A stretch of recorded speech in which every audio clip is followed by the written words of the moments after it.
the Rangers journal.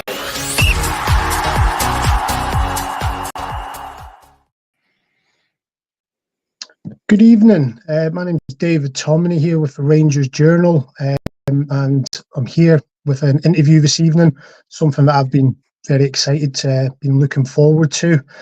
This is a recorded interview, so please, if there's any comments, we obviously won't be replying to them. But I'm here this evening with the founder of the Rangers Archives, which I would imagine most Rangers fans are aware of. Facebook, close to 67,000 subscribers on the Facebook page, and on YouTube there's close to 12,000 subscribers. So I'll introduce first the founder of the Rangers Archive, Stephen Miller. First of all, thank you, Stephen, for giving up your time and being with us tonight. As I say, I've followed the Facebook page for a number of years and always impressed me, so thank you for coming. If you want to give us a little bit about yourself and introduce Ian as well. Yes, okay. Thanks very much, David, and thanks very much to the Rangers Journal for having us on. Looking forward to it. Well, it's always good to talk about Rangers. For myself, the Rangers Archives, our Facebook group now been going for 10 years, just with our 10th anniversary there in July. So started off small, but as you say, it's grown now where we've got 67,000, just under it, subscribers, which is pretty amazing from what we started with. And we've also got a website as well, the Rangers Archives website, which we're building up slowly and surely. That's been going for just over a year now as well. So obviously I can't do it all myself, and I've got some great guys who are huge Rangers fans who help me do it, or my wingman. So we've got Ian on board today. Rick was supposed to be with us, but I think he's having some technical issues at the moment. So I'd just like to introduce Ian Manson, who's done more research, I think, on Rangers than anybody else you'll ever meet. So over to you, Ian. You can tell us a wee bit about yourself. Well, thanks very much, Stephen. Yeah, we're all Rangers supporters. We all started going to the matches, enjoying the games as young kids. We a lot of memories. When I first started going, it was away back in 63, 64 season, and I can still remember the journey into the game and being at a rather wet Ibrox, but we did win that day. We beat East Stirlingshire, so it goes back a long time. But in the early days, like anybody else, like a number of people, I collected the programmes and things like that.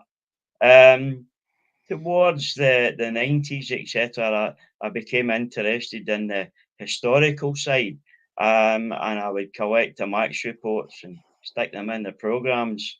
Unfortunately, it's growing arms and legs to an obsession, you would say, to say the least. And it's just great to help out Stephen. Excellent. Thank you very much for that. As Stephen has pointed out, there's another member, Rick, who we're trying to get on, so he may pop up at some point during this interview. Again, Stephen, could you give us what Rick's input is to the archives? Again, Rick, if you're on Facebook, you'll see Rick, because I think he attends every home game, B team game, ladies game, guys kicking about in the park with a Rangers strip on game. So he's a huge fan, a big collector as well. He's been an admin on our site for quite a few years now, and he provides a lot of the player profiles, and wrote all the manager profiles along with his dad, who remembered the olden days. And so he does that, and a lot of great articles on when it's either a player's birthday or a special match or whatever. He'll come up with some great content for the subscribers to enjoy. Ian does the match reports on this day, so on any particular day, Ian will run through all the match reports, pictures, programme covers, from all the games on that particular day. I think he must be up at 6 a.m. doing it every day, just so. Yep, so that sounds about right. Yep. So and Ian has got match reports going back to 1873. Wow. Not 1973, 1873. Yeah. Wow. So he's got just about everything you could imagine. Brilliant. So really, to start off then, Stephen, quite obvious question. What made you come up with with the concept of the Rangers archive? What made you start it? Well, it started off really like there was just 4 or 5 guys on Twitter who I was quite friendly with, just through Rangers, and one of them was like a guy called James Eden who did old Rangers pics. He used to show great old pictures that I hadn't seen for years, and I contacted him and we got talking, and we started to like share pictures and memorabilia, etc. And one of the guys mentioned Facebook at the time. He says, I think at the time you could only put about a minute 20 on Twitter as a video, and I'd kept all my VHS tapes from back when I started recording back in 1982. So I had every Rangers match that has been on the telly since then. I still had the coverage of it. So I thought, there must be a way I can get this out to people. When he told me that Facebook, you could post up to 20 minutes of video at that time. So I set up the group primarily to there was about 30 followers on Twitter. So I thought, well, if I can do that on Facebook, and for the 30 guys, they can see where some of the games that I had. I had a lot of games that hadn't been shown on the TV for a long time. So that was how it started back in, I think it was July 2014.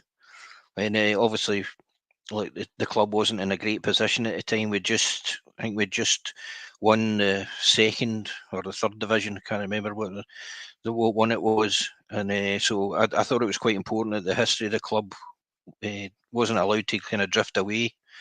So I set up on Facebook, found it was quite good, and it started to get like favourable comments, and really it just kind of snowballed from mouth, word of mouth, basically, and it's grown to what it is a day. It was a steady increase every month, basically, and to get where it is now, it's 67. I think it's been just under 67,000 for a couple of years now. I don't think you can get many more because it's a private group. You can't, and nobody can just see it on. I don't want supporters of other clubs, shall we say, infiltrating it. So everyone who is a member has been vetted as a Rangers supporter, and we don't have any issues with fans of the other side coming on and creating havoc with nasty comments that you see in a lot of sites. So we've tried to run it as Rangers standard, like only the best, and there's no swearing or anything. In this day and age, it's a bit strange if you're on social media, but I don't allow it. Just maybe it's just the way I was brought up. You don't do that, And we've got lots of women and young children as members, so I think it's only right that we keep it as Rangers would have their standards. Yeah, I would certainly describe it as a. Sorry, go on, Ian. In there, when you actually go through a lot of match reports, not just in the 60s, but going away back into the 20s and 30s and things like that, there is such a thing as Ranger standard, and you see that mentioned in numerous match reports. Such and such, the performance is not Ranger standard, so there actually is standard that Rangers are held to and have always been held to, and it's great that Stephen upholds that, because that's what we think of the club is above every other club, and there is such a thing as the standard. Yeah. No, definitely, and as I say, it's quite clear. I would describe it as a family friendly site. It's as you say, there's no swearing, there's no real animosity, and you see it in the comments if people are having a go at ex players, etc. That's like one of the rules. Don't It is, yeah. don't be Well, having a go. yep, we did have, unfortunately, a couple, not just recently, having a go at an ex-player, and they just get removed from the group without anything. So obviously we give warnings and that. We try not to be. Obviously, everyone's got their own opinion and they're entitled to it, but you don't have to. If you just don't like something on social media, just scroll past. You don't have to. Nobody's really particularly interested in want to hear your rant or your vitriol against people that have served the club, played for the club, and done what we all wanted to do, is to be able to play and score a goal, hopefully, for the club. So Yeah, we've had, there must be in the region of like maybe 80 to 90 former Rangers players who are members of the group, and so for them to see people writing about people who are teammates, their friends, it's just they don't want to see that. So I don't want to see it either. no, definitely. I'll come back to about former Yeah. players that are on the site. But Ian, have you been involved from the beginning, or when did you start getting involved, and how did your involvement come about? No, I haven't been involved. It was one of my old workmates that suggested that I might be interested, because I was always talking to him about Rangers in the past, long before he was born, and players, etc. And he suggested, "Oh, you might like this." Um, I do have an association with Stephen going back quite a number of years ago. There was such a thing as a Rangers Collectors Club.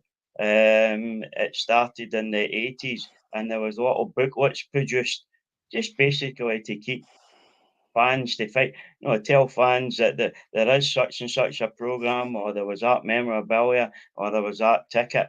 I was part of that, and I did produce some articles for 2 or 3 years, long before the days of personal computers. So it was double-sided sellotape and photocopying. So when you look back on them, yes, they were very, very amateurish. But Stephen, I had answered a few questions that to do with some old photographs that had popped up, team members and things like that, and I would give out the team list or whatever. And Stephen had contacted me. I do have a daughter that stays not that far from him. So when I was down visiting her, we met up with Stephen, and the rest, as you say, is history. Yeah, I look back on that happy day.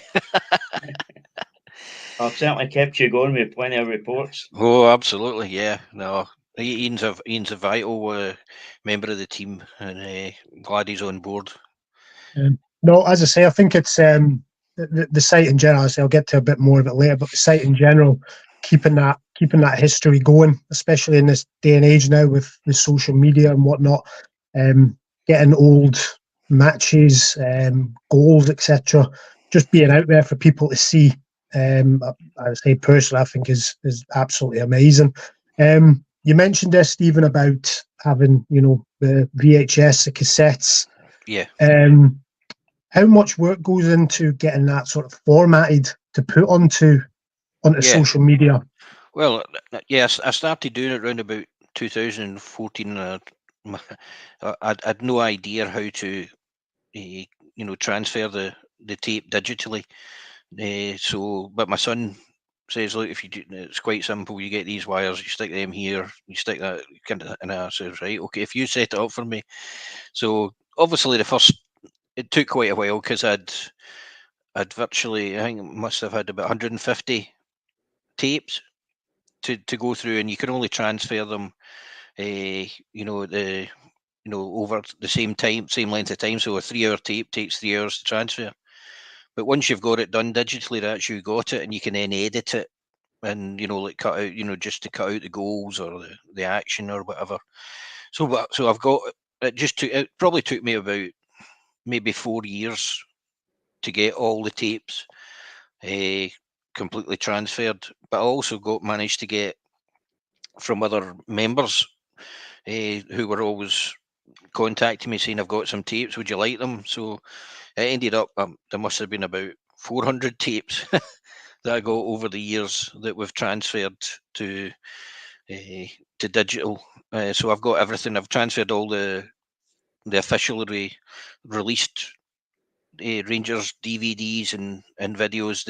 I've got all them digitally that I can edit or look at any particular time. I think I've got 7 external hard drives that I've got all the stuff on it, so it's all backed up as well. So hopefully it wouldn't have come to any harm. So it took a long time, but once you've done it, it's done. So, and I had a lot of footage, especially from the early 80s, that hadn't been seen before, hadn't been on YouTube, hadn't been seen anywhere since the days of the television days in the 1980s. So I'd just recorded every single game that I could and full games, not just the goals or the highlights of that. I've got the full highlights of every game that's been on the telly since 1982. And plenty of bits before that. So I mean, as I say, I've seen stuff on there that I've never seen before, and like I say, for me, it's absolutely vital that there's people like yourself and Ian and Rick who keep all that going and show the younger fans that how things once were, as Ian says about the Rangers standards. It's always good, just for supporters of any age, just to, even if it just transports them back for 2 or 3 minutes of their day, and if they enjoy seeing a video again, or for example, yesterday was the anniversary Parma game in '99, which we won 2-0, terrific game. So it just takes them back to a happier time, and you don't have to worry about who are we going to sign today, or who are we going to sell. Definitely. And Ian, what's the process with your sort of old match reports, etc.? How do you get them up onto the sites? Is it an easier way, or is it just as much work to get that sort of thing uploaded? You can there's a variety of ways. Mainly, you can scan them.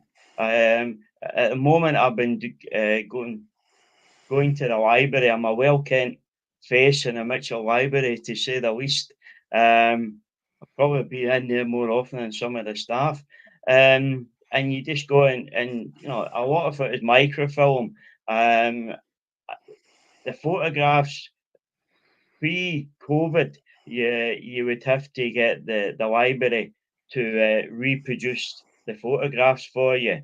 You can get the match reports because you can basically copy them. But some of the microfilm versions are very, very poor.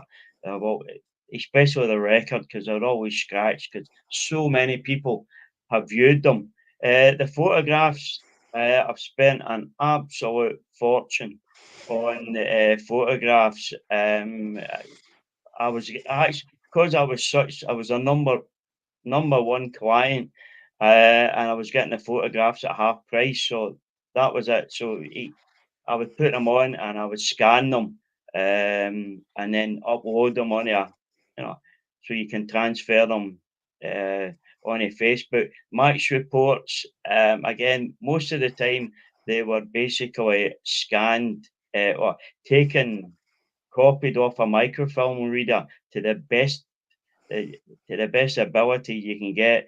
And as I said, some of them were terrible. The very old ones are usually the easiest ones to get because the papers are not particularly well viewed.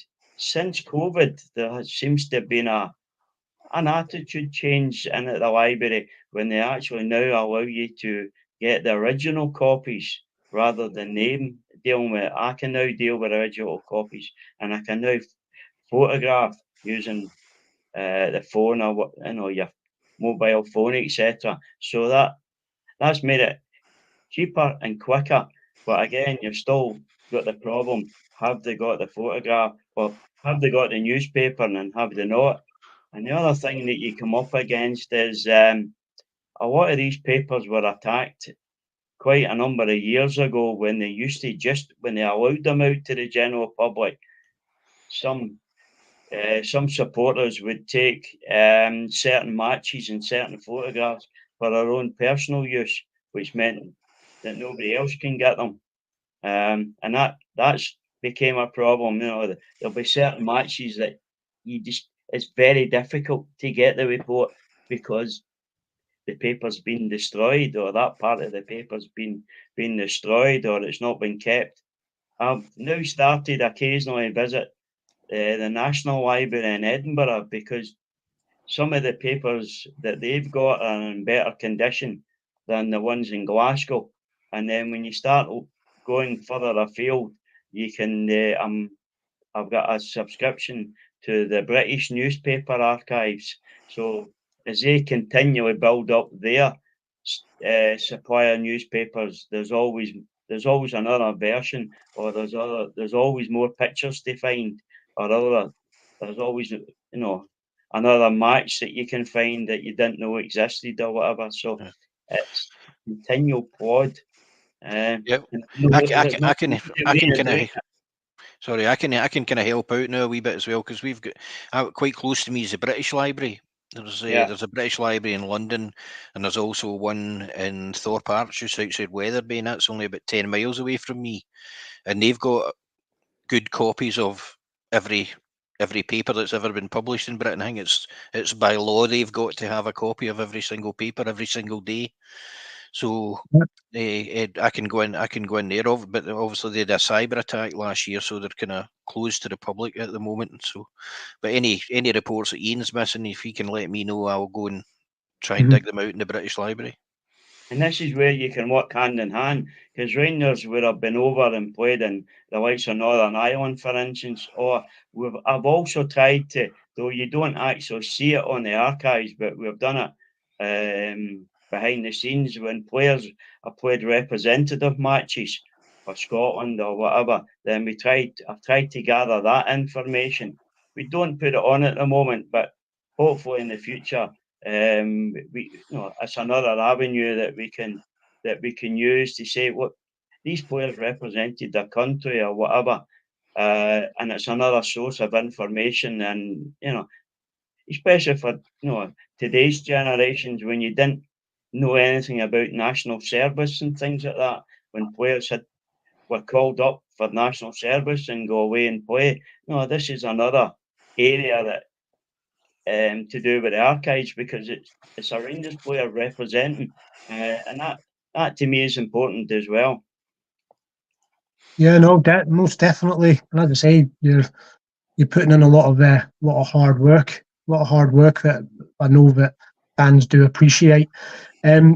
Just on that, Stephen, have you, as the archives have grown, have you had any assistance from Rangers at all in finding old games or footages from old games to put onto your sites? I would say it's probably the other way around. Right. Okay. Okay. So have they come to you asking for things? They have a couple of times, yeah. Excellent. And when the site started getting bigger, you've mentioned about ex-players. Do you ever get the ex-players reaching out to you and say, "Oh, I really like this goal and I can't find it anywhere. Any chance you can help me out?" Or something like that? Honestly, lots of times. It sounds as if you're name dropping and all this kind of thing, but it's not the case. But Drop as many as you want. Well, yesterday I get a WhatsApp message from Michael Moles asking, and I've known him for a few years now through the archives, because he's been a member for a few years, very supportive. He was looking for his headed goal against Panathinaikos in 2003, and also a back heel flick against Panathinaikos away that was disallowed. So he was looking for the footage. I remember that. Yeah. So he was just looking for the footage of that. So I was able to dig it out pretty, because I've got it all nicely filed, so I can find any game in about 2 minutes. So I was able to dig it out for him and send it to him last night. So he was just talking about how, it's 20 years now since he left Ibrox, but he still considers, I hope you wouldn't mind me saying this, but he still considers Ibrox is his living room, and the Rangers fans are his family. So he always just loves it. We've had Richard Gough, Andy Gorham when he was alive, John McDonald, Scott Nisbet, Ted McMinn, Davy Robertson, Marco Negri, loads of different players. A lot of players who maybe didn't quite make the first team as well, but they're they're still members. Guys like Michael Stone and just players from maybe the 90s. Stuart Beattie, who played 6 times for us, but he he played at a time where the TV cameras were on strike, so there's no visual record of him playing. So, but they're all members of the group. Sotirios Kyriakos, just kind of strange ones. Lionel Charbonnier and all this kind of stuff. They've all contacted me for videos and that, and I help them out and send them videos of their either their goals when they played for us or a particular moment or whatever. Yeah, no, as I say, it's excellent that you have that, that bit of a reputation, and then people are comfortable to just to contact you. What about yourself, Ian? What what are your sort of memories of Rangers games, and is there things you've seen on the archives that you hadn't seen before, or were you pretty much, I've seen that, post something new, Stephen? I'm very sorry to say, but I don't actually look at very many of the videos because I'm so busy doing what I do. I find that just so time consuming. As Stephen will probably back me up on that one. But it's what I get out of it all is when I speak to older people and other fans that you can remember names and remember players, and you don't really at the time you may be too young or it was before your time, but you don't realise just what influence they had on the team or the situation. One player that springs to mind on that front when doing all the match reports is Ian McMillan. The season that we signed Ian McMillan, Rangers were going through a very torrid time. We were basically ulcer runs at that stage. And we finally signed Ian from Airdrie, and that was the final piece of the jigsaw. And look what happened in the late 50s and into the early 60s. And it's when you research through these reports and you get you start to you follow the matches as you're going through them, that you really appreciate just what some of these players do. And when other people get a chance to see it, see the archives in a wee bit more detail, it's amazing how much they remember and think, "Oh, I forgot that he played for the team," or "I can remember him." And again, families will contact you. My uncle or whatever played. Have you got any information? Can you help me? Have you got any photographs of him? And that to me is the beauty of the archives, that you give back to people who have supported the team and you can share it. Yeah. That to me is the beauty of it all. Yeah, it's a great platform. It's a great platform to share stories. I like it when some of the subscribers send in pictures of their memorabilia and all that. They want to share it with. They see everything getting shared, and they want to do the same. And like you were saying about people contacting you. The last couple of days, we've had Andy Bruce, who was a goalkeeper in the early 80s. His wife's joined because she wants to see stuff about her husband. And there was a young reserve player, Neil Perry. His wife joined because she wants to, just because she's heard about it and knows that we do stuff about every player. Yeah. One of the persons I was involved with was Jerry Neef's daughter, and I sent some photographs, and there was actually one of her as a very young baby, and she went back to her mum and said, "Can you remember these?" And it was just great that she, as a young baby, she was just in the arms of Jerry, but it's a picture she would never have I've seen because it was in the newspapers, and they can share that. They can share the memory of their dad and that with their own family, and that to me is just fantastic. We all would wish we could play for the team, but if we can give something back in that form, then that's every bit to me. That's every bit as good. Yeah, I think you've summed that up very well there. To be fair, Ian, I think it must be a very satisfying feeling to, like you say, give something back to people who, may not have seen their their relative playing for Rangers or anything like that. So, Yeah, as I say, it's a we're great just job to lucky that do. we've got access to the memorabilia and the research that Ian has done. And he's got it all saved, and the fact he's taking the time to put it all into a format that we can share with people and share things that they haven't seen before. That's that. Right. It doesn't matter to me if I get 10 likes or 100 likes. If one person thinks it's good, then that's fine by me. Yeah, no, most definitely. So sort of getting up to sort of now, what do you see the sort of the future of the Rangers archives? Are you going to keep going and for as long as you can, or Oh yeah, what's the plan? I've no plans to stop at the moment. I'm still fairly young. We're retired now, but Thanks very much. we're both young, Ian, and Rick's young. He's a lot younger than us. So no, we're going to continue. But obviously, we've got the website just now, so it kind of covers the period from 1960 onwards on the website. So you can go in and look at any game from 1960 onwards, and you'll find the match report, the pictures, programs. You'll find all the details of match, the team lineups, crowd, referee, if it was on the telly. All that information's just available at a touch of a button. So that's been going for a year, and it's doing really well.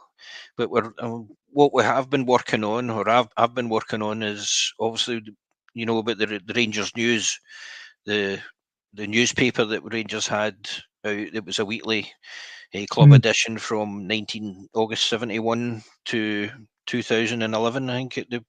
So what I'm doing at the moment is scanning every single copy. Right. So and doing the same for the home programs from 1960 onwards. So there's going to be a section on the site where you'll be able to go in and read back through all the old Rangers news that aren't available anywhere.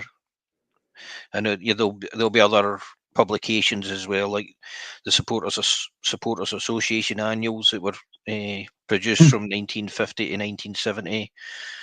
Collectors Club magazines that we mentioned earlier on.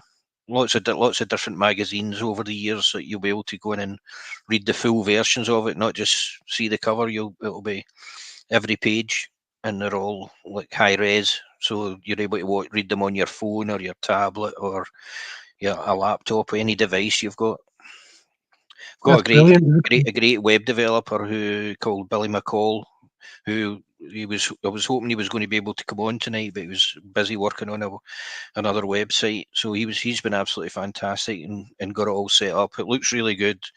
It tells you, if you just go onto the front page, it will tell you what matches were played that day, if there's any players got a birthday. So we've got virtually every detail. And obviously, as I said about the subscription side, I'm hoping by the end of the year maybe to have all the matches going back to 1873 uploaded. I'm just working through my spreadsheet at the moment. I'm to get all the data ready so that we can just upload it in the one go, and hopefully we'll be able to have that up by the end of the year. So it's going to grow and develop as time goes on, as well as but the Facebook group was what we started first, and that will continue as long as we're happy to do it, and don't see any reason to stop at the moment. No. I mean, as I say, that all sounds really exciting. Looking forward to seeing all of that, because, as I say, it still amazes me the amount of times that pops up on my Facebook, and there's goals or something. I thought, oh, I've seen everything here, and then a goal from somewhere would pop up, and it's I don't remember that one. So as I said, it's brilliant to see. Yeah. So just moving on to Rangers, sort of where we are at the minute in this season. What do you get to games often, Ian?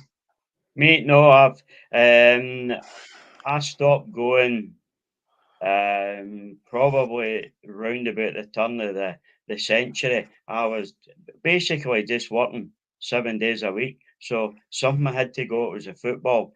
My children were up, and I had a young granddaughter, and it didn't feel the same. And I was working all the time. So once I've broken that link going to the matches on a regular basis, but as Stephen will tell you, you don't break the link to the club. And even probably I'm more involved now because it is basically a daily business doing today's match in history or whatever. So you're up to date with what's going on, but I don't actually go along to the games now. But I do have two grandchildren, daughters who go practically every home match. You know. What's your thinking on this season coming? What's your expectations, and what do you think we'll we'll do this season? To be perfectly honest, I really don't know, but I think the club overall needs stability, both at boardroom level and managerial level, because we've had too many changes since 2010 or 2012, was it?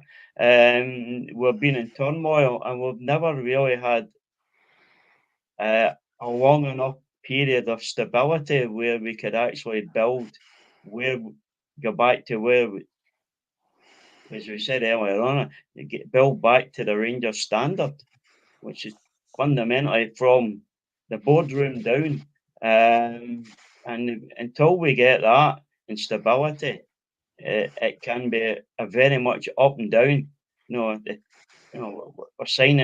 We're signing players, we're releasing players, we're changing managers, we've changed chairman, we've lost a CEO. It's all chaos, and it has been like that for quite a long while. So we need stability, and from stability, we will get back to the very top again.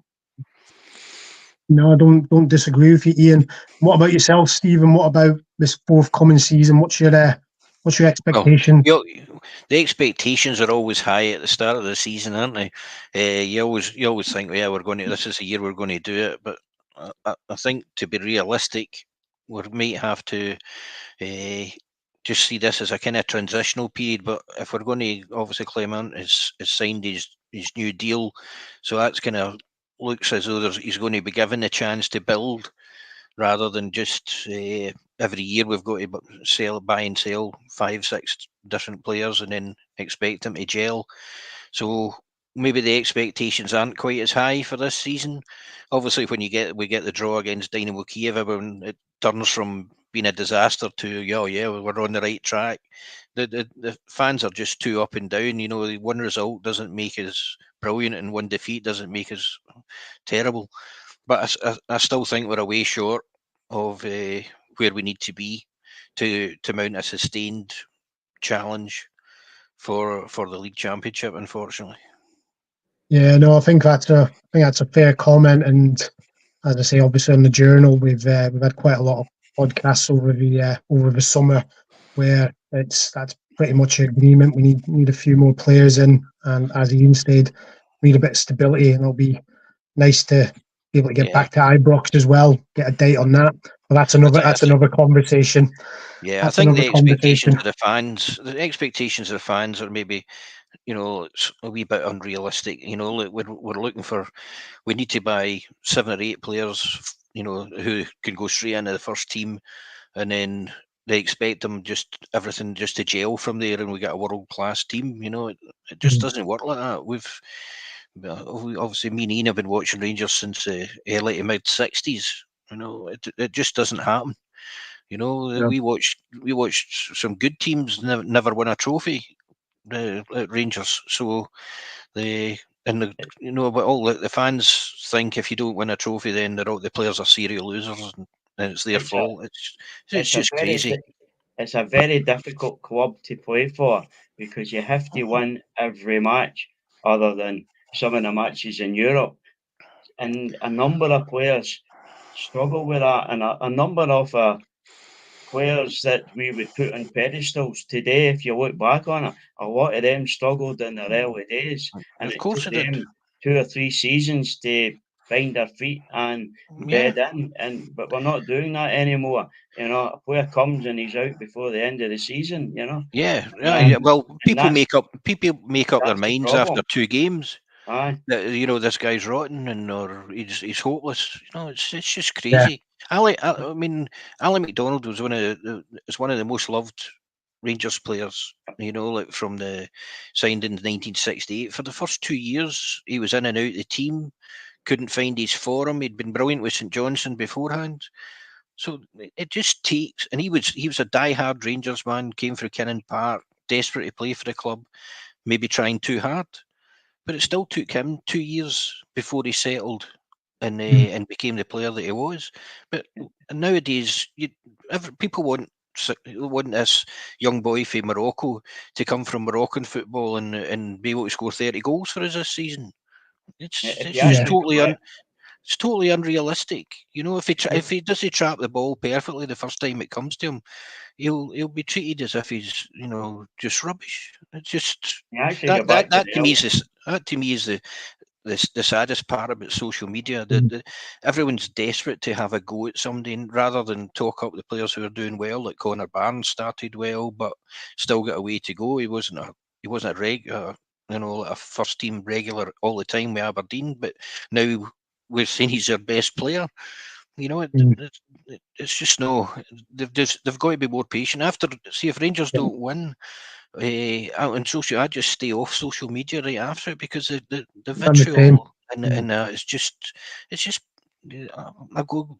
Maybe they should go back to when Rangers were playing in the 60s and the early 70s when Celtic won 9 in a row, and wonder what social media would have been like then. Rangers went through a league season and didn't lose until the last game of the season, and still didn't win the league. So these things, it happens. It's football. Yeah. No, You could have went through definitely. you could go in the early 80s and pick your own seat. Yeah. And have a different seat for the first half as you can the second half. 10,000 crowds at Ibrox. Is that what they want to go I back still, to? I still think if there's times in the '90s under Walter Smith, if social media had been around, how long would he maybe have Yeah, lasted well, after some of the results? Yeah, well, we lost. Remember, we lost 3 times at Ibrox in a week in Mm. '94. Celtic, AEK Athens, and Falkirk beat us at Ibrox, Yeah. and people are wanting him out. Yeah, and he's halfway to winning 9 in a row. It's Yeah. got to be careful what they wish for. Definitely. So just before we finish, I'll sort of put you both a little bit on the spot. I'll come to you first, Ian. You've obviously Good. been That's good. obviously been watching Rangers a good number of years. If there's anyone from the time you've been watching Rangers that you could put in today's team, who would it be? Where do you start? Well, my first team was the treble-winning team of 63, 64. So which one of them do you want to pick?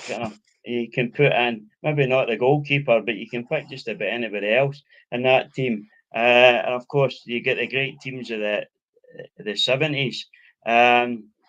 Probably the most outstanding player I've seen in that era would have been Jim Baxter, but that was only for a short period of time. But for goal scoring, we're desperately needing a goal scorer to get us 20, 30 goals a season. Jim Forrest. Good Yeah, shout. Good so shout. the way I look at it with the Rangers team for this season is like Dessers as a striker, and he'll get his share of goals. But where else are we getting the goals from? I mean, Celtic don't like to mention the word, but the team from the other side of the city have scored 6 in their first 2 games without their main striker and their top scorer midfield for last year getting a goal. Mhm. And so they share the goals around far more than we do.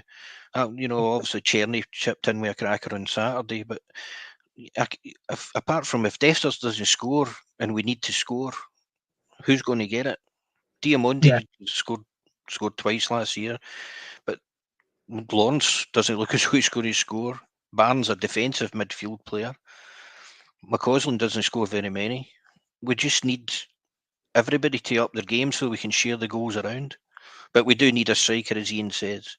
But if you're asking me for the player that I think we need the most now, it'd be John Gregg. Right. Simply because we need a leader on the park. Mm-hmm. Yeah, no, two great shouts there. And going back to there, what you were saying about goal scorers, I could imagine, us having like Gaza in the team just now, a midfielder that gets the ball and runs at defenders and makes things happen. But you're totally right about the goals. We need them from all over the park, and that was a big letdown last season where, Dessers got criticised, sometimes fairly, sometimes unfairly, but we need other people to chip in. So we'll end things there, gents. I've taken up enough of your time, but I'll just say thank you, Ian, for coming on, and from all the Rangers fans, thank you for all the work you do. You obviously put in a hell of a lot of work, and absolute credit to you, because it's brilliant stuff, mate. So if there's anything you'd like to say before we finish, then please feel free to do so. As I said, we all would have a dream when we were a young kid, standing in the terraces, thinking that you were going to score the winning goal in the cup final or whatever. None of us, next to none of any of us will ever have that, would have that ability to do anything like that. So to me, it was, what can I do to give back to the club and the supporters of what they gave me throughout the years, the joys, the heartaches, the tears, the celebrations. So just actually bringing memories back to people, that is the most important thing. And if that's my number one goal, is to remember not just today's team or last season's team, but every team that every player that has put on that jersey, because they all done something that we would all love to have done. Mm-hmm. And if I can share that with other people and bring that memory back, bringing their memories back to them, then that's my goal. No, excellent. Again, thank you, Ian, and thank you again for giving up your time to speak to us this evening. It's been really appreciated. And Stephen, same to yourself. Again, I just personally want to say the work that you and your team do is fantastic. For me, your Facebook page is the best page on Facebook. I love just watching the old goals, the old games. It really is brilliant to watch.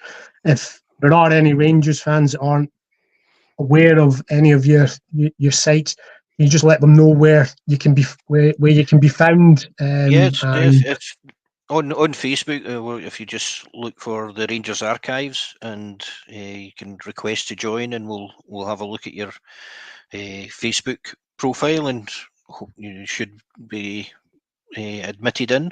On Twitter, I am on Old Rangers Video, and the website is www.therangersarchives.co.uk. So if you get a chance and you want to maybe go down a rabbit hole or two, or you get a couple of spare hours, then head over to the website, and you'll find whatever you're looking for there. And we tried to make it as easy to click through and as possible, so you can do searches for any kind of thing that you want to see. So thanks very much for having us on, and good luck to the Rangers Journal, and hopefully maybe we'll see you again sometime. Yeah, no, that's excellent. As I say, thank you again, Stephen. And as I would say, any Rangers fan that isn't aware of the Rangers Archive, please go onto the Facebook page, Twitter, the website, and like and subscribe, because it is they are brilliant pieces of information. Thanks. I forgot to mention the YouTube channel as well. So that's called the Rangers Archives as well. So I think there's about 600 Rangers games on that already, and I've got plans to upload about another 2,000 or 3,000. So Brilliant. that'll be all getting Look done in forward the to that. next year or so. It's all plans in the future. I'd like to get it all done, finished tomorrow, but it just doesn't quite work like that. No. Ian's been doing his research for 30 years or so. So we've got to be a wee patient. Even today, I found another match that David Kinnear played in. So there's always more matches. Always more. Always more. Always more. It will never finish. It will never finish. I think that's. No, that's great to hear. And as I say, gents, thank you for giving up your time to speak to us tonight. So we'll wrap things up there. Thank you everyone for watching this. I've been David Thommo for the Rangers Journal, and just remember, every night is a Rangers Journal night.